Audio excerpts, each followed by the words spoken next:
Pangalan. Yan, sukang pinakurat by Krisha. Ubos na.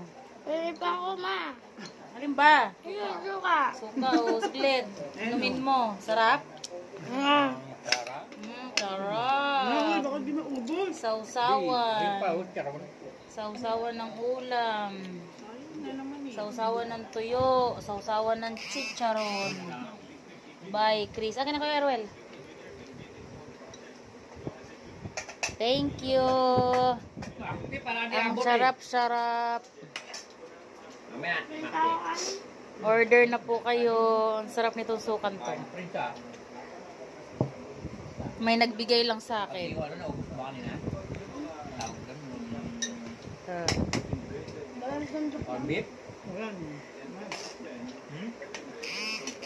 Sarap po. Sarap nito. Ganunin mo. Ano mo yan, ganyan. Sukang sinamak. Ano ba to? Krisa o Krisha? Sarap guys. Sausawan. Tuyo. So, chicharon. Yan, gustong gusto ng anak ko. Sausawan niya ng ulam niya. Akin lang yan, ma.